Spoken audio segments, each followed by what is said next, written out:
No, I decided not to bother with it today. I'm so just not motivated very much. But for my own stuff, I'm very motivated to get involved in conversations with other people. Yeah, well, So that's okay.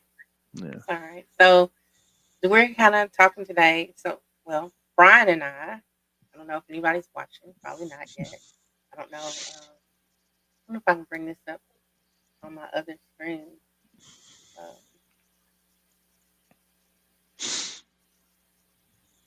because being that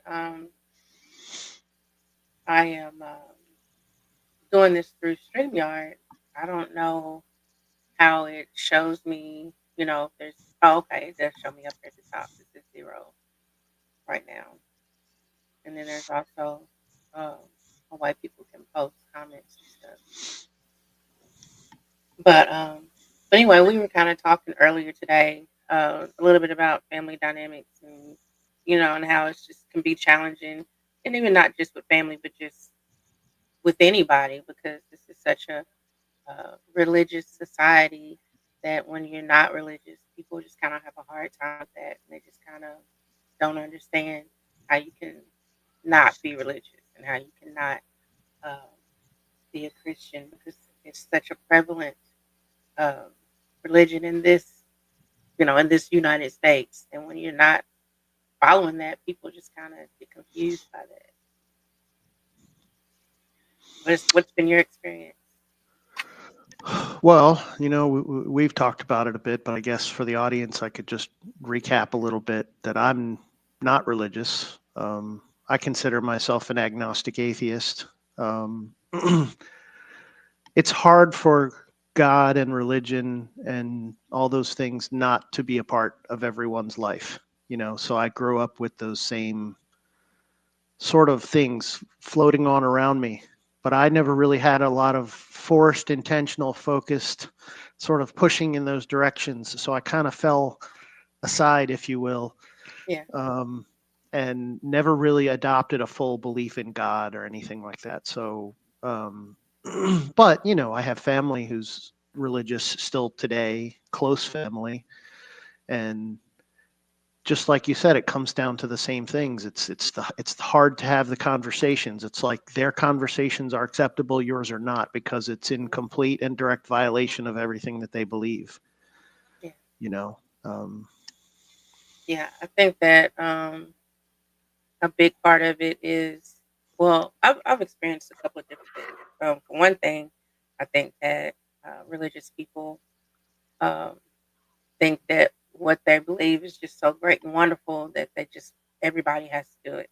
And if you're not doing it, then they just don't understand how come you're not doing this. And I can speak from that as a religious person. When I was a Christian, I, just want to share that with everybody.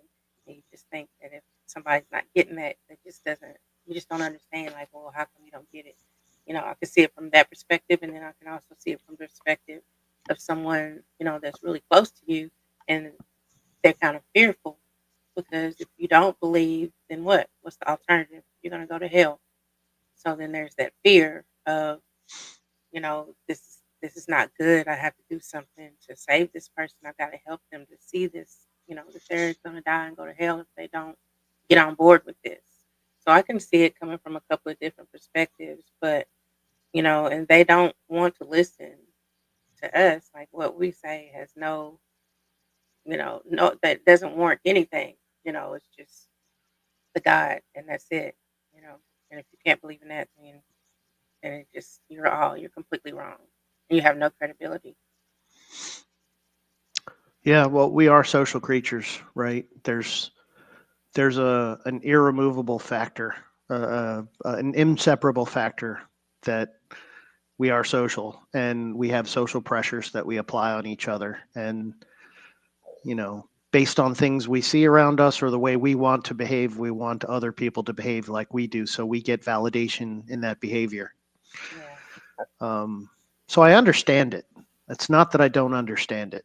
You know, it's just hard to accept that my view is not accepted, just like they want their view to be accepted. Or, yeah, I don't know. Um, excuse me. Yeah. Yeah. It's just that it's that whole notion of it's good for me and not for you, or it's, um, Hmm. Yeah, so yeah, and I think that, I had this conversation with my friend earlier that I told you had stopped by, and it's this whole thing that, like, if we, I forgot where I was going with that. She and I, what did we talk about? I have a very horrible memory, by the way. me It's too. We're just, gonna be good together. Trust me. I was I like, where lose was my I going train of with thought that? sometimes, so I get it. Yeah. Yeah. But what was it? She and I were talking about. It was something I was going to go with that. Now it's completely left me. But I think that, like I was saying, it has to be their way. And and they say, that they don't judge or whatever, but they are judging. They're extremely judgy. And you know, as a non-Christian, I don't. As far as agnostic, gnostic, theist, and all that, I'm still trying to figure all that out. I'm still, I've read the descriptions of all of those things, the definitions and whatnot. But I'm still trying to figure out where I fit into all that. So I just say non-religious at this point. Um, Kyle's here. I meant to call her before I got started to see if she wanted to come on with us. Mm. Kyle, you want to get on here with us? I can send you an invite if you'd like to.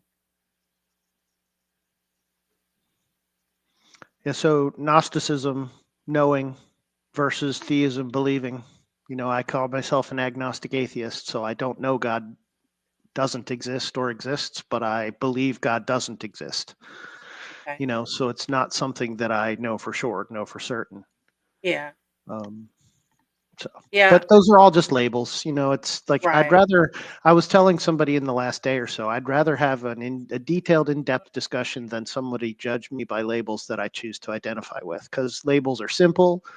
Labels are reductive. Labels don't account for the nuance in people's beliefs and understandings. Mhm. And I encounter this on a constant basis where somebody says a label and all of a sudden they get attacked from all different kinds of Yeah. sides where they didn't say that they necessarily believed in those things. They just are being guilt by associated. Yeah. Yep. Um, Yeah. Yeah. I understand, and that is the thing. Labels can be. People really will judge you just from labels, because I mean, I personally, like I said, I consider myself to be somewhat spiritual. So that's why I don't really get it. I mean, I say that I'm atheist when it comes to the Christian God. I'm atheist, but I'm not atheist across the board. Um, and then I heard one of the guys I interviewed, he said he's atheist when it comes to any God of any book. So I feel like that, yeah. And when it comes to any God of any book, then yeah, I'm atheist. So, um, that's how I feel about that. But I just really feel like that, with the Bible, with the Christian Bible, we've just really been. Um, when I think about where it came from, and that's the thing, as a Christian, you don't take the time to look back to where it all came from. You don't take the you don't. Like you believe, and then after you believe, then you start reading the Bible and believing what the preacher's telling you in their interpretation. But prior to becoming a believer, you haven't done any work, any study, or anything to really know what this is about. You just had some situation where somebody took you to church, or you was watching church on TV, or you was this or that or other, and just decided that this was the thing that you needed at this time without doing any type of research or digging into anything. And then once you become that believer, then you're taught, don't look at those books that were taken out of the Old Testament, and don't look at any other books, and don't, just stay focused on this right here, and don't look at anything else or listen to anything else outside of this. So at that point, you're just up caught up in it, and it's it. And there's nothing else. So yeah, I mean, we discussed this, I think, around me, my revelations, if you will, for lack of better terms, in reading through the books like the Bible, the Quran. I haven't delved into Judaism yet, but I have friends who are knowledgeable in it, and I can ask them questions. And But the most profound thing to me is that there's no justification for God. It's just you enter and God created the world, God created light, God, all these things. It's like, okay, well, you have to go in with a prejudgment that God exists. And Yeah. really the only way to have that done is that it's taught to you from when you remember. And so you accept it as a unquestionable truth, as an irrefutable truth. Yeah. So I think that's obviously the hardest part for people is like you come in this world believing in a thing, being taught a thing, and then all of a sudden questioning whether that thing that you believed your whole life is true or not. It's a hard thing. I feel Yeah. for that. I totally Yeah. feel for that. Yeah. It's a very hard thing. It's very disturbing. You have to mourn and grieve, you know, which, for me, I wasn't raised in it, you know, I, but I still spent 30 years in it. Yeah. From at least the time I was um, 20 something years old to now, almost 30 years. And like I always tell people, I was not a pew warmer. I wasn't just coming showing up to church on Sunday sitting on a pew. I was on the front line. So, even though it was just in my adult life and not through my childhood, I still was very much a Christian. I was very much into this life. Um, so for me, it's just like, how did I not? I read my Bible. How did I not see this stuff? But I read it with um, these Christian glasses, um, and then I didn't see, anything. Talk about rose-colored tinted glasses or whatever. Well, they were Christian tinted glasses, and I didn't see anything else because I didn't want to see it. And then when I started to see it, it was just like, oh my gosh! And like I'm the kind of person that I just feel like kind of mad, like that you tricked me. like, like what? I don't like to be, you know, I feel like I've been played. I don't like to feel like I've been played. And that's exactly how I feel. So, you know, that's kind of a hard thing. Uh, Very hard. I mean, I sometimes wish that I have been known to ask, like, I wish I could put myself in that position as a believer, an unquestionable believer, and see what I did with it. yeah.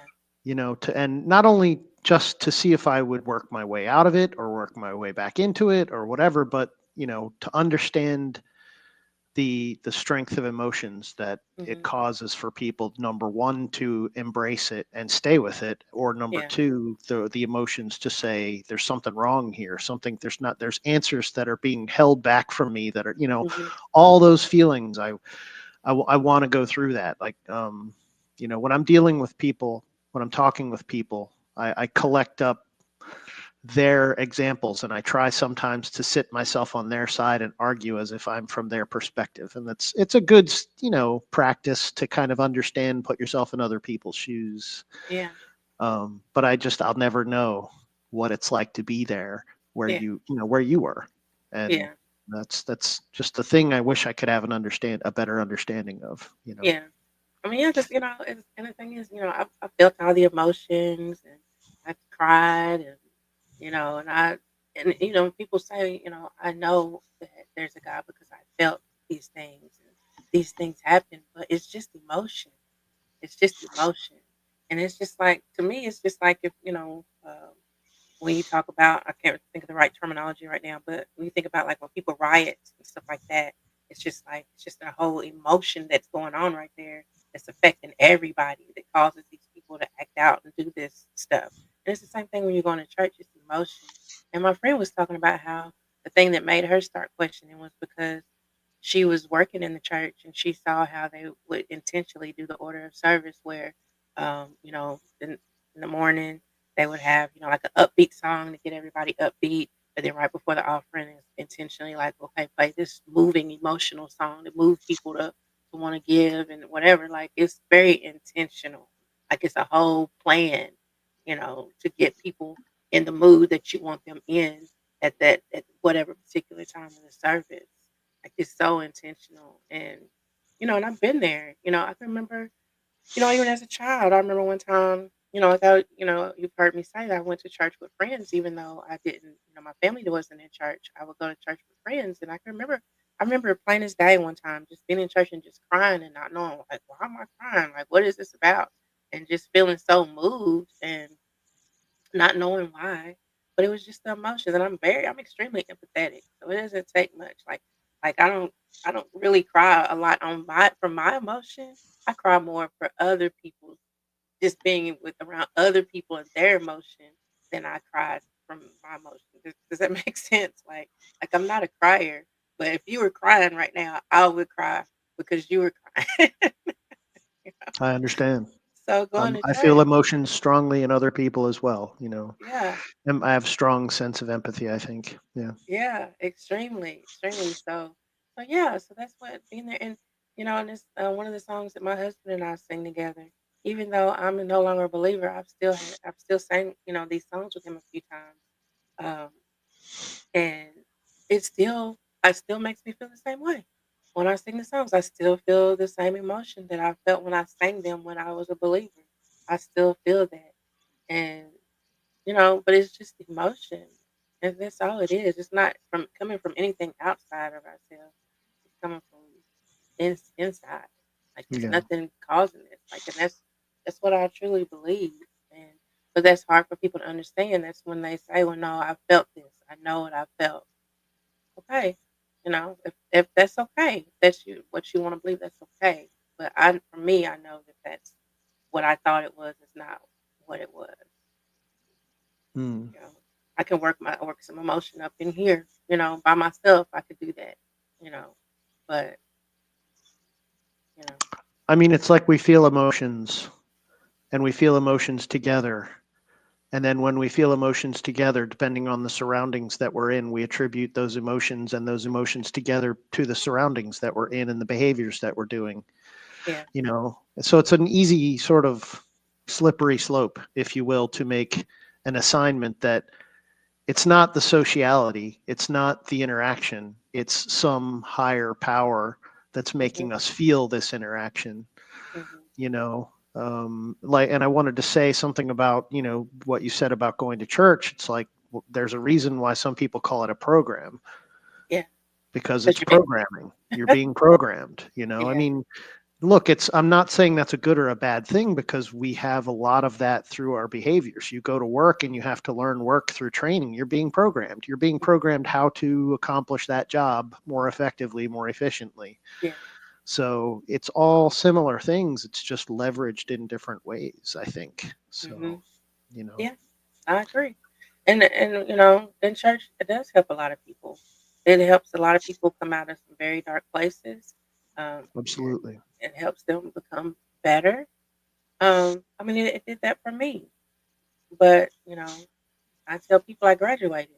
You know, I did it and I graduated. I moved on, and it helped me get through a rough time. It helped me kind of see things different. But I didn't. I still continued to evolve. I didn't stay in that. You know, and for whatever reason, and I think about I asked the question to a loved one not too long ago, like, well, does it say in the Bible that, everything is predestined? Is your understanding of the Bible that everything is predestined by God? If that's the case, then he already, and he's omniscient, he's all knowing. He already knew this was going to happen, you know. So if he already has chosen who's going to heaven and who's going to hell or whatever, then okay, there's nothing you or I can do about this, right? It's already done. So don't be mad at me. Yeah. When, I mean, for me, when it comes to the question of God, I've learned, I would say, that I have to ask people what they mean by God. Like, what does your God do? Is your God interventionist? Is your God not interventionist? Are they all knowing? Are they all powerful? Are they maximally powerful? Or, you know, what's your definition? Because there's certain vague definitions of a God or a higher being that we can't dismiss and what we call unfalsifiable, Yeah. right? So that, at least from my perspective, I'm an agnostic atheist, meaning I don't know if God exists or not. There are Gnostic atheists who believe they know God doesn't exist and they have the proof, hmm or at least enough proof for them, For you them. know, Yeah. whatever that may be. Um, so I just, there are places where you can be vague enough where I just don't think I can dispute it with things with like logical contradictions. Mhm. paradoxes, Mhm. things like that, Yeah. and I guess my ultimate tenet is whether you believe in God or not, I don't judge you as a person. I judge you based on your actions and, your Mhm. intentions, essentially. Yeah, So, that's the biggest part about it is, um, you know, whether you believe or not. Number one, like you said, intentions. I'm gonna judge you off of your intentions and your behavior and how you treat me. And then number two, you know, whether I believe or not, I don't believe in hell. So I don't, so I feel like from this point on, whatever I do or do not believe, it's okay. There's no negative consequence to it. So, this has been a journey, and what I believe today might be different than what I believe next week. But at you know, the thing is, I don't feel like no one, no higher power is judging me and gonna punish me for what I do or don't believe, and that's the biggest part of it for me. Like it's okay. You can say I'm flighty or that I don't know whether I'm coming or going or make up your mind or whatever. I, I don't care how someone else feels because for me, I'm just learning and evolving and growing, and that's okay. And that's where I feel comfortable, and that's what I want to do. And that's the whole thing is the freedom of being able to say I can do what I want to do, and nobody's gonna punish me for it. Aside from hurting someone, I'm not hurting anybody. As long as I'm not hurting anybody, then I'm free to do whatever I choose to do without, con- you know, negative consequences, eternal negative consequences. Put it like that. You know. that's a good point, of being hurt. Like, I find it interesting that often people feel like if you don't believe what I believe or see things the way, it hurts me. Right? So then we have to define what hurt actually means. Like, Mhm. is it physical harm? Is it somebody physically affronting you, or is it something that you think might lead to dangerous behavior? Does Yeah. non-belief lead to dangerous behavior? Does, it's all those notions of now how do we define those different terms, because we can wiggle those definitions to fit within our own justifications, Mhm. you know. Yeah. Yeah. Because I think we don't have a moral compass. If you don't have uh, that's God, then you don't have a moral compass. And who's going to show you and lead? You don't have the Holy Spirit. Then how do you know what's right? Yeah. How do you do right things if you don't have, Right. Well, then have there's the the Holy Spirit? alternate argument of well, you need something or someone higher power to judge you to make you do right things. Right. What's So the question there? So, yeah. you know, So we're real. We are more moral than they are because they require the punishment, or the fear of punishment to do the right thing. Right. I mean, yeah, I wouldn't go so far to say we're more moral or less I'm moral joking. personally. Yeah, I I'm know. joking. No, I get your counterpoint though. That is the logic though. That is the breakdown of the logic is now, Yeah. now I don't have somebody guiding me, so I'm not the immoral one, or I am the moral one because I don't have yeah, it's confusing. It's Yeah. Yeah. I um don't need fear to make me do the right thing. yeah. And I'm not out here doing a bunch of bad things. Just I'm not doing anything different. I'm not doing anything different than I was before. Like I'm Yeah. still the same person. The only difference is I feel better about myself. Yeah. That's I'm it. not really claiming to know what's right or wrong either, personally. Yeah. I navigate life and every day and every moment just like anybody else does, and I make mistakes sometimes, Yeah. you know. And depending on my state of mind, I may have in that moment done something intentionally, but then when I have lesser emotions and I'm regulated, I realize I did it wrong and I'm sorry. And it's like, Yeah. Yeah. this is just human. This is just the humans navigating life. That's all that is. That's it. That's it. We all make mistakes. We all mess up, and you know, just got to keep going. And we'll see where Kyle is. She said she was coming. To give her a minute. It's been a minute. I tell you a little anecdote that I had as a younger adult. I used to work in a restaurant for the first many years of my life, decade of my life in work, Mhm. in real life, and I made a friend, and this friend was pretty freshly over from Ghana, and he was a Muslim of sorts. Because even when I talk to Muslims about his Muslim beliefs, they even question some of those things about how literally he takes the interpretations, like people actually literally being made from sand, Yeah. or there not being nothing beyond the sky but the heavens.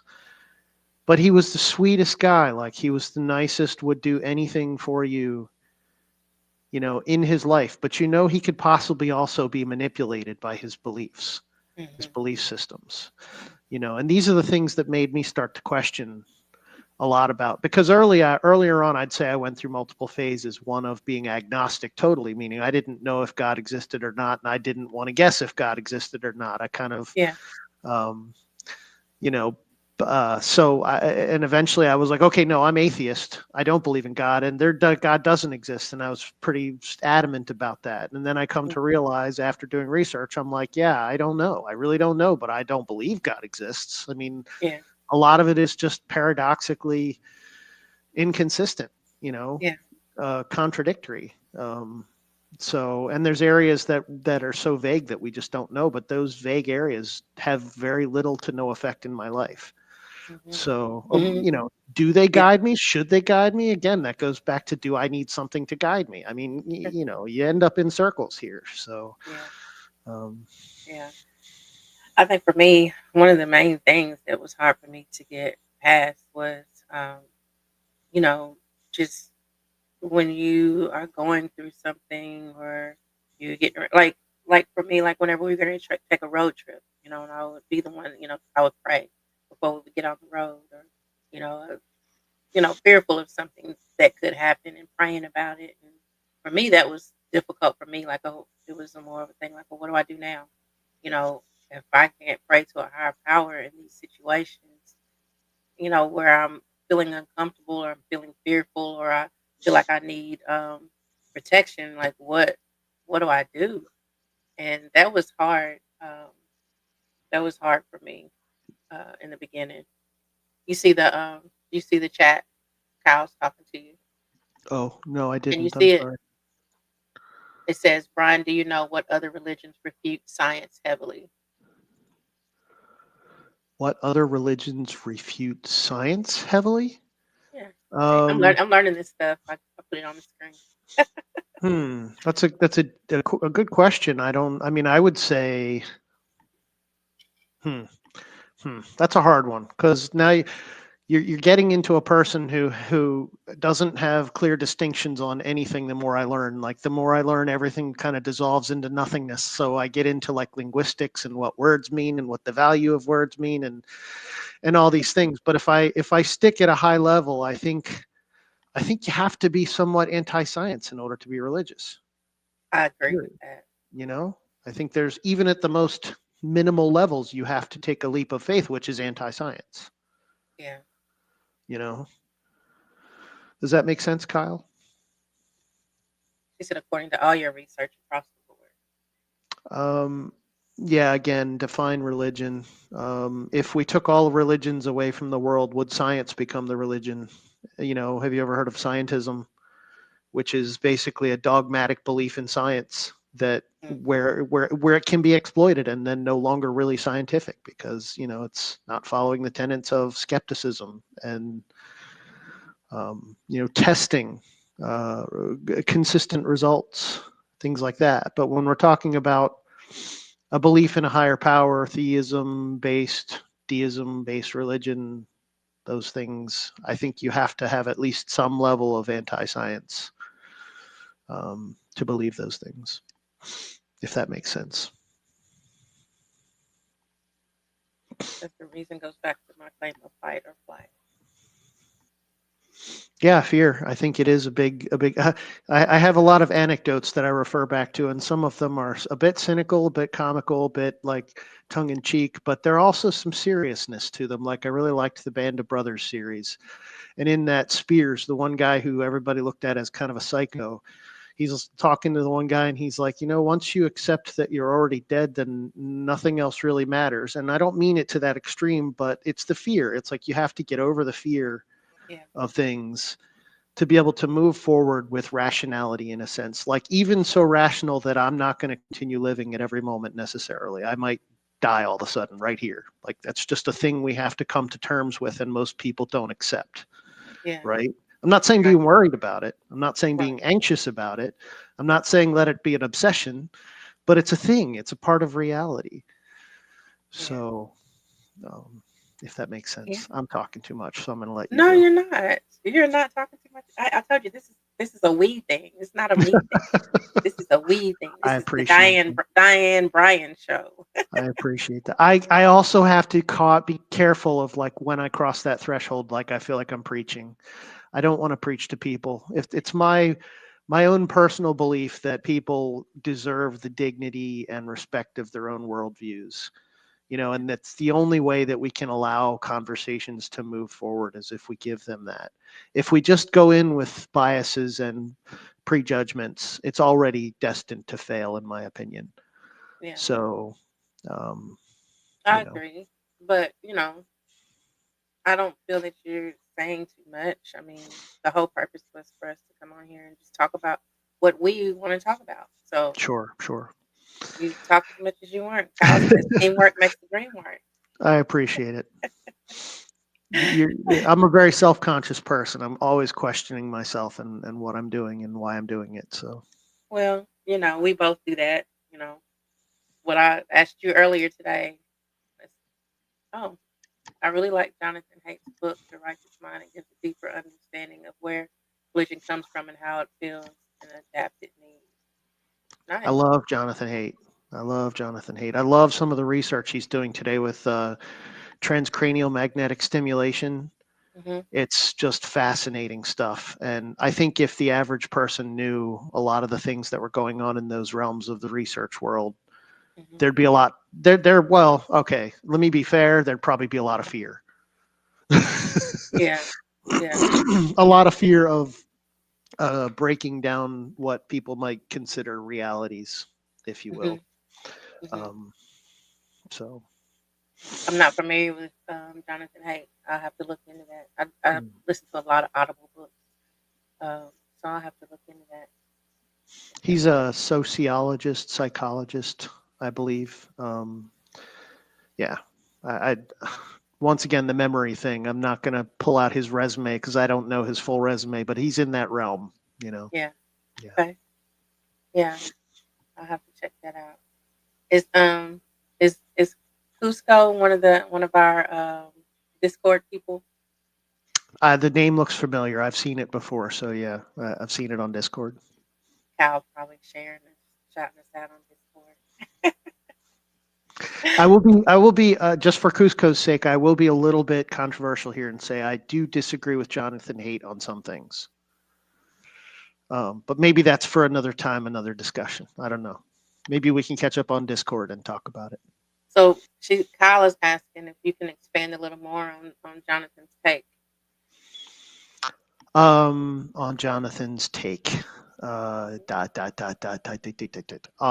sorry, I totally spaced. Like, take on what? Take on what again? Maybe Um, revert back to the old question. Maybe that's this what it was.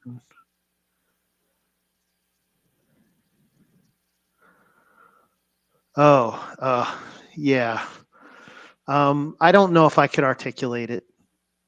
Um, as John, it was a long time ago that I read that book, and I agree with a lot of it. And it comes down to a lot of fundamental things that we're talking about here. I think a lot of psychological things that we know, psychological phenomenon, Mhm. like I don't know, just to throw a couple out there, like selective attention, for instance. Humans have a need to say focus on a thing here and forget everything else that's going on between, beyond that, and take that Yeah. into consideration in the thing that's right in front of their face. Yeah. A good example of that is, like, I always bring up the hypothetical of, when I'm talking about human rights and things like this, is there a difference between sitting at your table with your family and eating with a starving person sitting next to you and you're not allowed to feed them, versus other people starving and that person starving somewhere else in the world? The fundamental fact is that person is still starving. We just don't feel as much focus and attention on that starving Right. because it's no We longer don't. in front of our face. Mhm. Right? CEOs at the top of companies don't worry about laying off thousands of people because they're well insulated from laying off those people and the Yeah. effects that they're having on those people. This is a Yeah. common human phenomenon. Um, Fight or flight, like Kyle said, is another phenomenon, that, all this. He's Jonathan Haidt is a psychologist. He's a sociologist. He studies human behavior essentially. Mhm. um, and it's all those things kind of align. But I don't think I could reiterate how Jonathan sums it up, in, necessarily in the book, what he, um, so.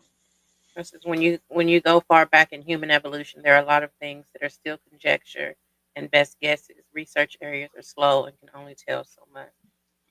Yeah, I agree, but at the same time, science and research and evidence tends to have a long lag Yeah. for the general public to catch up to it, like maybe in the order of hundreds of years.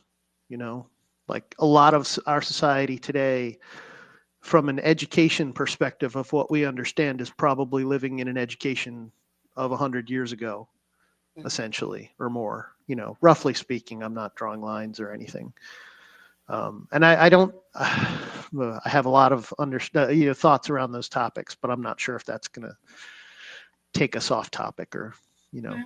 Hey, we're tangential. just we're just talking. We're already gotten away from the Yeah, from the topic. original thing. Yeah, We've yeah. already gotten away from that. That Oh, was I guess just a, we're in audience questions at this point. So yeah, and that's okay. Like, and that's totally fine. Like, the whole point of us getting on today was just to have a conversation. Like, we have so many great well, we've only talked a couple times, but both times, great conversation, and both times we were absolutely. like, should we be saving this for for the live? And Yeah, so yeah. yeah, so that was it's okay where we go. I asked uh I asked him if he wanted to come up and talk about some of that. He hasn't responded. Mm. Oh, he's at work. Oh, He okay. said I'm lurking Mm, at work. Too bad mm, for him. We don't have to do that. but but yeah, so that's very interesting. I'm gonna have to, like I said, I'm gonna have to look into Jonathan Haidt's stuff. I haven't. Um, that's the first I've heard of him, so I have to check mm. into that. I totally understand. Like, I have so many books I want to read, Yeah. including all the ones that was Dante Lamar just published on for Amazon, the free books. Anyways, Mhm. I'd love to read them. I wish I had Yeah. all the time in the world to consume all the books. I just don't. I have Yeah. to. I have to choose my time. What looks interesting. What I do Jonathan Haidt Audible. just happened to be one in the past. I'm sorry. Go ahead. No, you're fine. I do Audible just because it's just easier. I can be cleaning the kitchen and listening to it. I can be driving around and listening to it. Um, but I've listened to a lot of books. Um, like I like I couldn't I like Neville Goddard, and I like that kind of stuff. Hmm. It was another guy. I was trying to think of his name and I can't. I'm scrolling through my books now because I can't think of his name. I can't find it. It must have fell off of my library. Must I don't know. It's not still in here. But I listen to it like right now. I'm listening to "Let There Be Gaslight" by Brady Goodwin, and he's another YouTuber. He's got a thing on YouTube where he interviews people, and he wrote a book, and I just started listening to that one. And before Mm. that, I was listening to Joshua Bowen's um, books because well, I thought I was going to interview him, but that didn't quite work out. But he's got a book called "Did the Old Testament Endorse Slavery?" and then another one called "The Atheist Handbook to the Old Testament." So I was listening to those. Those are pretty interesting. Mm. Um, you have to have empathy for people with religion. Our minds have a lot of adapted coping methods that are hardwired, and our minds default to different things based on stressors, and life is stressful. I totally agree with that. I absolutely agree with that. Because we have been, like I said, the society that we live in, we do going to do what everybody else is doing, and what everybody else says. When you're having a hard time, that's what people do. They tell you to pray. They tell you to go to church. This is what we do in this society, and so that's what's going to happen. Um, like I said, I used to do jail ministry, so you know, there are people that will come out uh, when we go into the jail to minister. There are people that will come out just because they don't want to sit in the cell, and they want an opportunity just to get out and be around people and socialize and not have any intention whatsoever. But, you know, they listen and they may end up getting saved because they came out and listened with really no intention of that happening. But it was there, and we said something that spoke to their heart, and it moved them, and then that's what happened.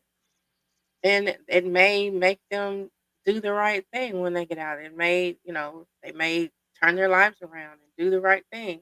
So, like I said earlier, there are some good aspects of it. But my thing is, just people just don't understand that it doesn't require that to be a good person. It doesn't require that to do the right thing. Um, and just the whole thing of, like I said, feeling like I've been, you know, like I've been played and been preyed upon. That's the whole issue and problem that I have with it. You know, yes, it does great for some people, but I'm just want to know the truth. I'm the kind of person I want to know what's true, regardless of what it looks like, regardless how bad it is or good it is. It doesn't matter. Just tell me the truth. I want to know the truth, and I'll dig and search and look until I can find as much truth as I possibly can. That's just Mm. how I feel about it. So, back to this question here, you have empathy, you have to have empathy for people with religion. We kind of hit the paradox of tolerance here, right? Um, because it seems, at least from my perspective, it's religious people that are like, no, you have to believe what I believe or you're wrong. And then they're intolerant of your non belief. So, Yeah, should we tolerate the intolerance? I generally and I generally end up like with, at the bottom, I can't tolerate intolerance in a sense. yeah, I have to be intolerant of intolerance. I know there's different ways to go there, and it's also to degrees and levels. Um, so yeah. yeah. I mean, and that's the whole thing. But I think that because I really believe that there's more of us. We're growing. The non-religious community is growing rapidly, and because of that, it's going to come to a point where they're going to have to tolerate us, whether they want to or not. And I do have empathy for people with religion because I was one of them, so I do have that empathy. But I think it's coming around to where they're going to have to be more tolerant of us because it's just we're here and we're growing and we're not going anywhere.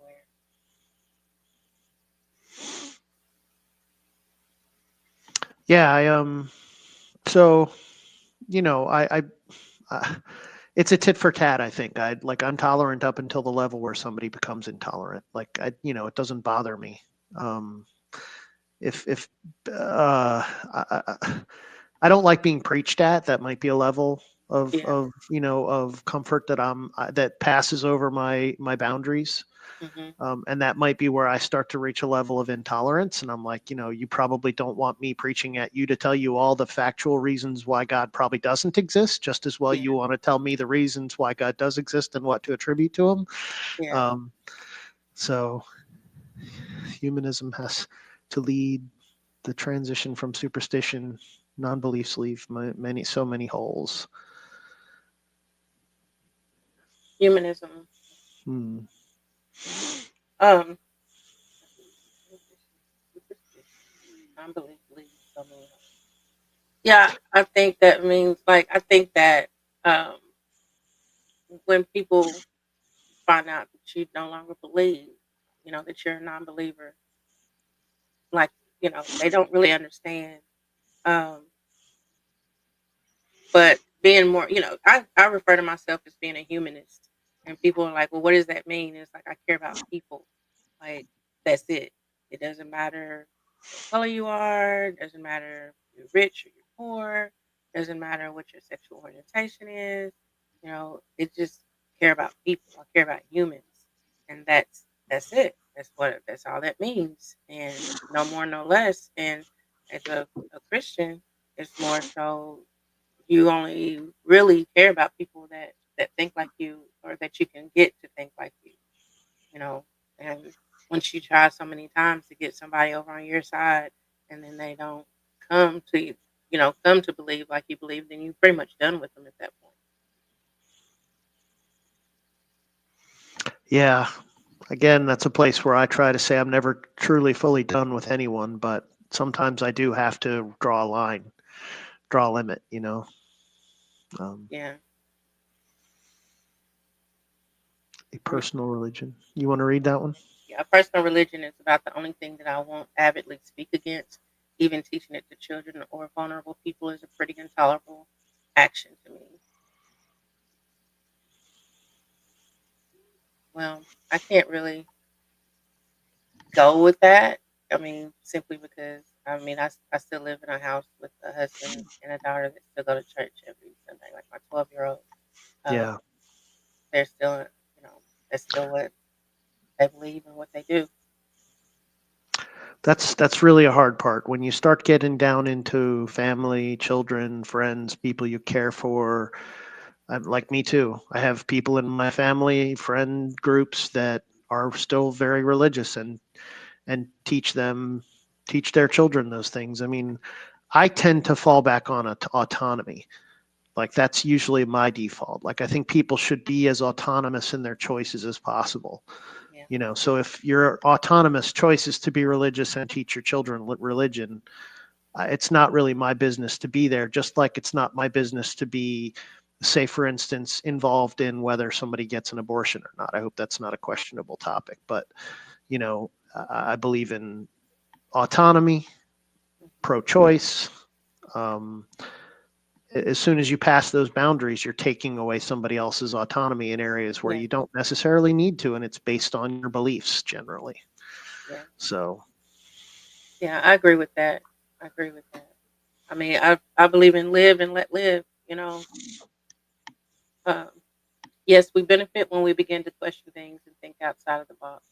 Absolutely, absolutely.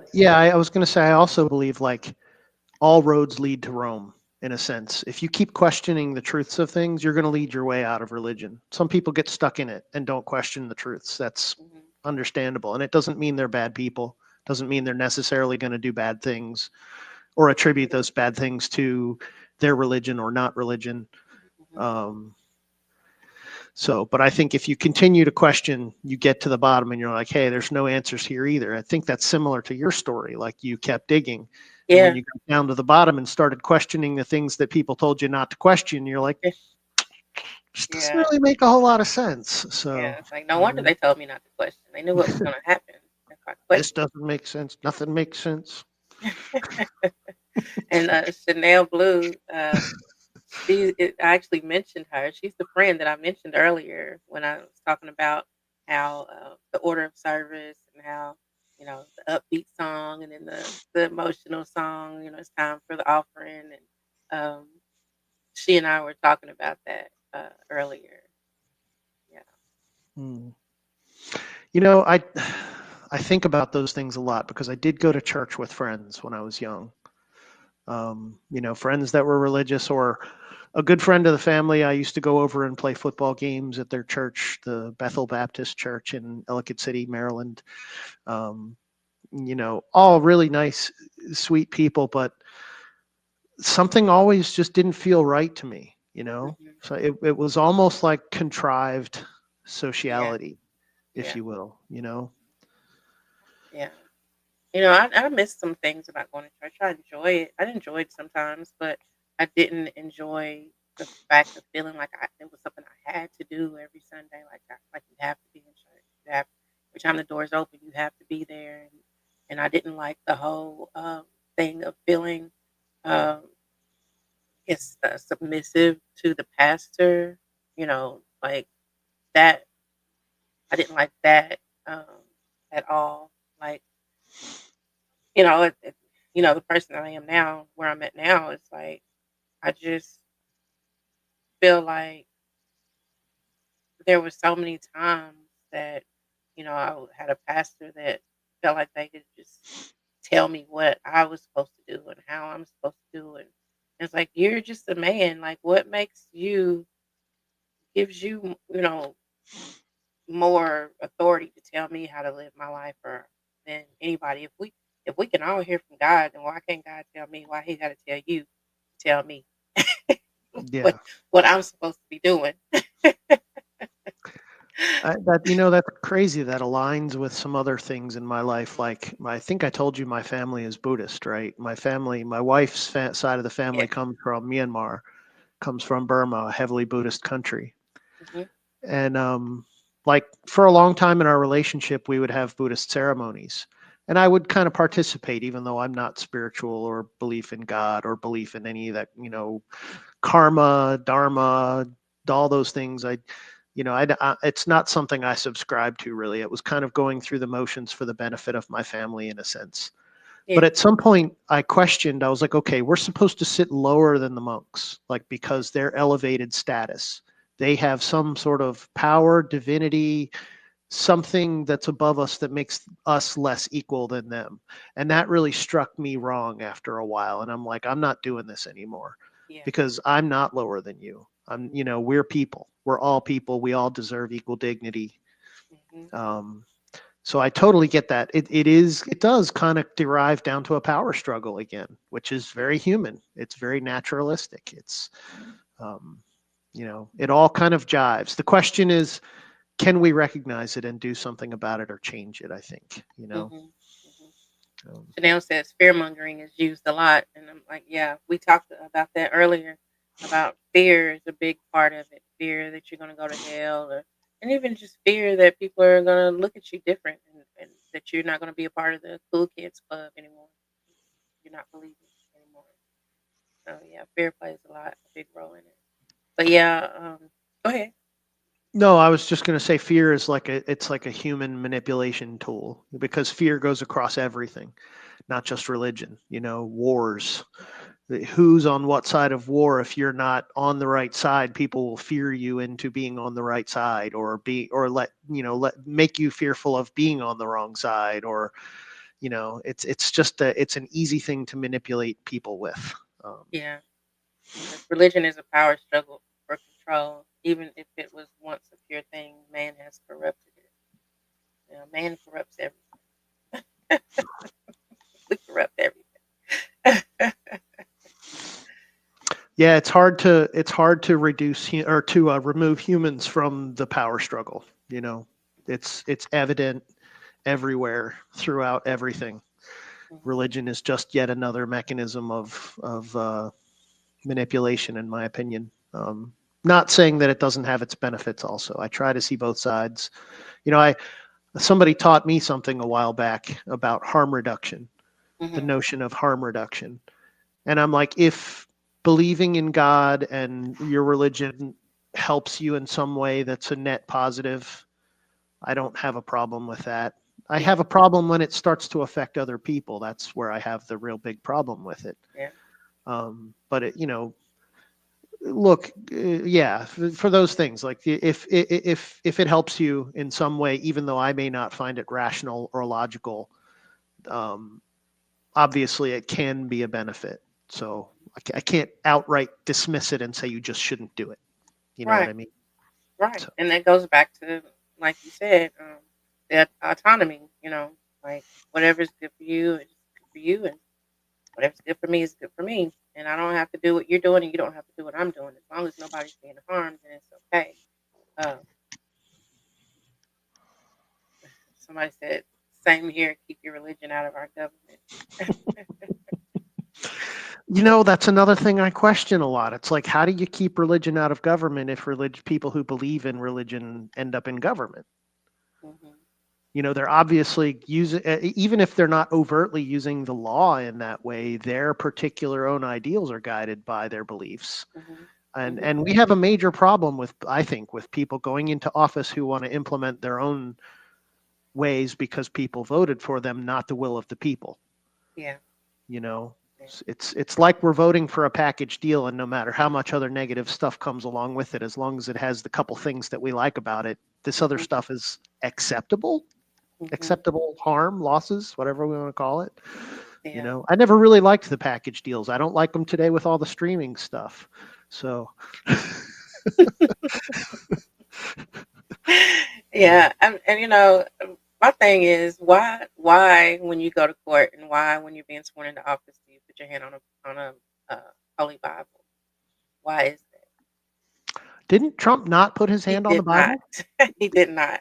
He Oh my, stood there next to it. The Bible was there. They said it was Abe Lincoln's Bible or something. wasn't The his Bible was Bible. there. That's I would. I'm not so sure he would put his hand on his own Bible. I wish they would have done that to make the decision more clear.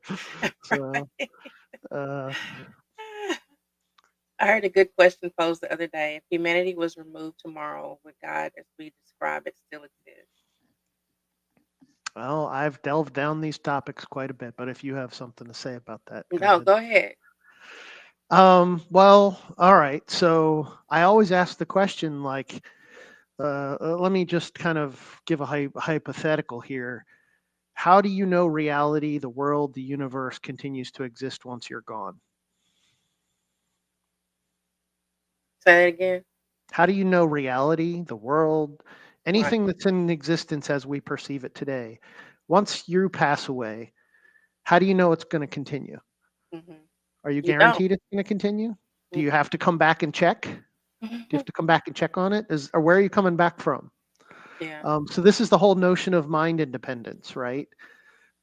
We have this perceived mind independent reality, but we can't prove it's mind independent because we need a mind in order to prove that it's mind independent, Hmm. right? Hmm. Um, math.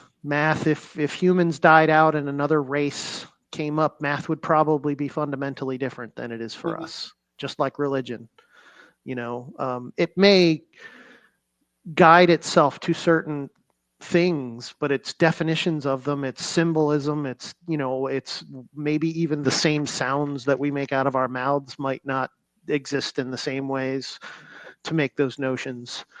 Um, yeah, Yeah. things get very weird and reductive with me because I've delved down these topics a lot. So Mm. Even further, it will by all the others that we saw pass away.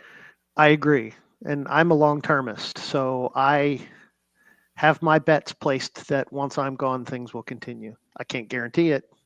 I hope they do because I have children and my children Yeah. may have children and descendants and things like that. Even though I think it's probably partially a cognitive biases and a bit of a fallacy that, I'm not anthropocentric, but I have an anthropocentric desire for humans to be the ones that, get to the end and see the answers before entropy. Can we stop entropy from happening? Can all those things. Can we become type 1, type 2, type 3 civilization on the Kardashev scale?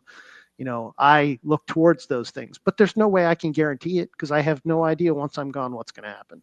Yeah. You know, You said a lot of things that I don't know what you meant, but I'm sorry. We can back up and go through any of it that you want to. what is Again, I've intro topic? anthropocentric. I'm There you sorry. go. Anthropocentric just means like we're humans and everything we see from the perspective of humans. So how do we not see things from the perspective of humans? I mean, Hmm. we can make hypotheticals about it. We can think about it, have thought experiments about what it would be like to be an alien civilization, how we might be different, how we might be the same, but we really can't see anything beyond. So being anthropocentric would be like humans are going to be the only ones and the ones that last forever and to the end. maybe not, most likely not. Like Yeah. probably there might be some other life that arises on some other planet that might beat us out in the race for technology to beat our biology or whatever, you know. Maybe. So that's all anthropocentric means from a human view. Okay. Um, Felon 47 is Paul 2.80, basically claiming to be Jesus, which Jesus predicted and said was heretical. Um, I was thinking about Paul earlier today because I'm like, okay, did we really believe that Paul, even though Paul said, I mean, Paul never met Jesus, and Paul said everything the opposite of what Jesus said, and we just took it and ran with it. We just believed it, and I don't understand that at all. How that even came to, how that even came to be. How who decided that the words of Paul were real? That's if you believe in the Bible, but I'm speaking as a person that believed in the Bible. It's like, where did that even come from? Why did we believe that? That just because he said he had this experience on the road, and now he went from killing Christians to now loving Christians and being a Christian, and changed everything around that Jesus said, and we just believed it and just accepted that. That's foolish to me now. Hmm. Yeah. I'm not really well versed on the Bible. Again, Okay. I've read some chapters. I've read through it. Not a lot of it is it's stuck, um, but it's interesting. Yeah, about why people believe things, but or what happens. Like if you could take an analogy to that story, like he was doing all these bad things, and then something happened that made him come to God. By that same nature, people are at God and at moral lives and living, and all of a sudden something happens and they become evil and they start doing really evil, bad things. There was the sniper at the University of Texas, I think, who Hmm. was killing people and telling them the whole time. They're like, "Look in my head when you kill me because there's something wrong going on in here, and I'm not sure what it is." But he just, ultimately, they took him apart, found out he had a brain tumor. So was it a Wow. brain tumor that caused Paul to change? I mean, who knows? Yeah. Who Right. knows? Who knows? Who knows? Um, Hey, Kyle. Hello, beautiful people. Hi, Kyle. How are you? I'm busy, stretched to the max. Okay. I'm Sorry sorry. for that. Yeah. Carrie Ann says hello. She another one of our Discord people. That name doesn't sound familiar to me, but possibly. I I'll don't probably. know where I'm sorry, because I lost connection for a second. So, where was this conversation going? Well, we were just talking about Paul, actually, talking about how Paul decided that he was going to no longer kill Christians and that he was a Christian and that he said the opposite of everything that Jesus said, and we just believed it.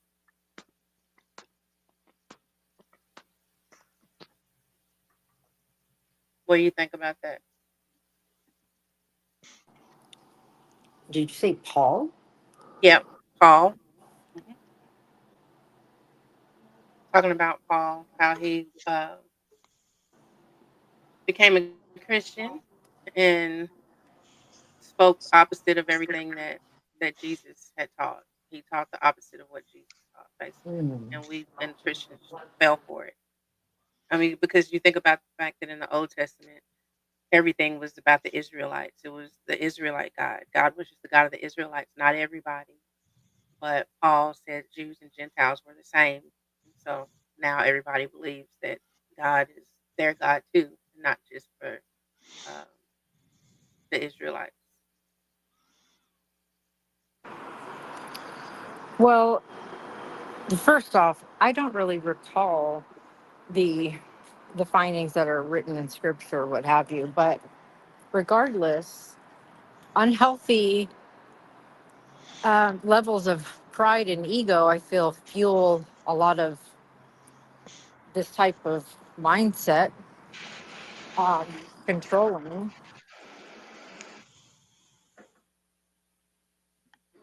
Oh, I think we lost her. We lost her. So we went Oh, back to control. mhm. I think Kyle went back to the nature of control that religion is trying Yeah, to, maintain. Is it doing it purposefully? I don't know. I don't. It's I think it's definitely about go ahead. power and control.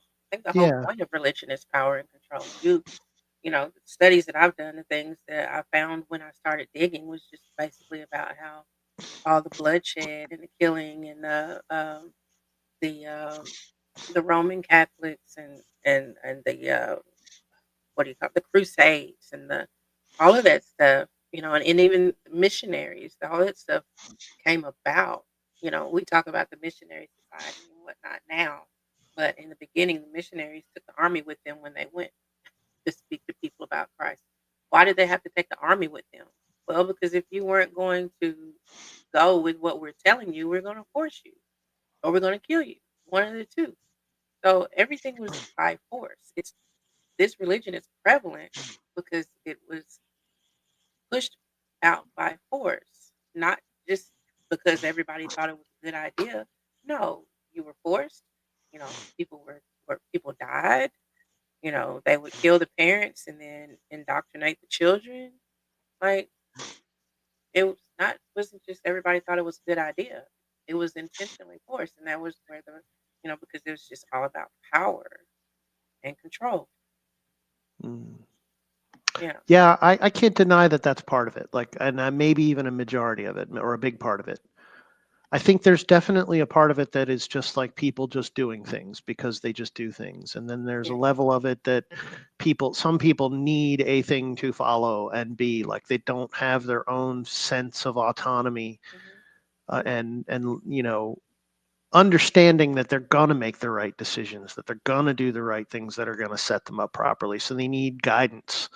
Mhm. Um, but it's just like anything, it becomes such an indoctrinated, inculcated part of society that, no longer can you really accuse everybody of purposefully doing these actions. It's Right. become a living entity of it, in and of itself. Absolutely. Absolutely. Because I mean, Um, these little churches around here, they're not out for power. They're just doing what they feel like they're supposed to do.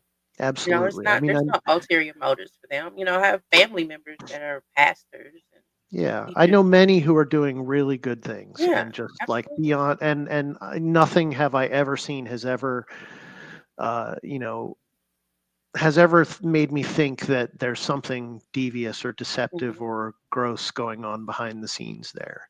It's just the Um, just the whole construct. It's just when I speak of that, I speak of just the construct of it. You know. yeah, yeah. Um, it says if you want to prove your religion false, just ask someone from another religion. Could you imagine a Mormon, a JW, a Catholic, a Jew at a round table, all trying to prove the one true? And he said, a bag of popcorn. Yeah, because That would be a your fun religion, conversation. Yeah. yes, your religion is determined on where you live and who you live with, and that's pretty much where if you live in the United States, then you're probably going to be a Christian. If you live in India, then you're going to be Hindu. It's determined on where you live and the community that you're brought up in, who your parents are. That's going to determine what God you believe in at the end of the day. Yeah. Yep. Mm. Let's see.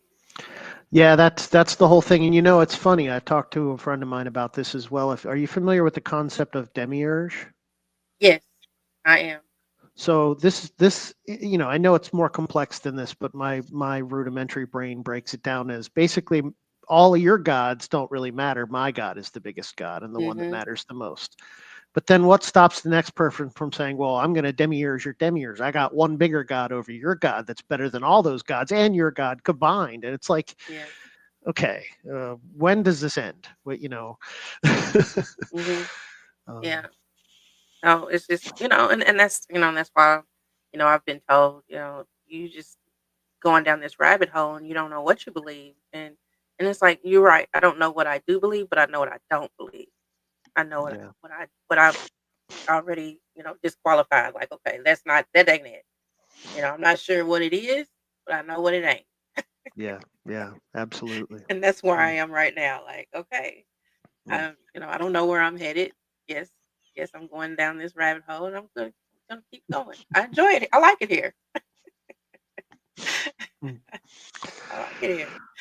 Yeah, I do too. You know that the where I am today is complicated, but as far as those particular scenarios, I feel liberated. I feel not bound down by those constraints, if you will, um, which is a great feeling.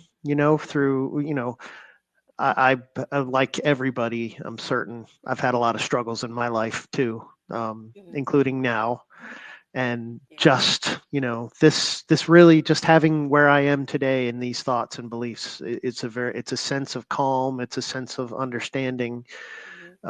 and I think that's hard for people who think of the things that I think of as fearful or scary. I think that's a hard thing for them to fathom.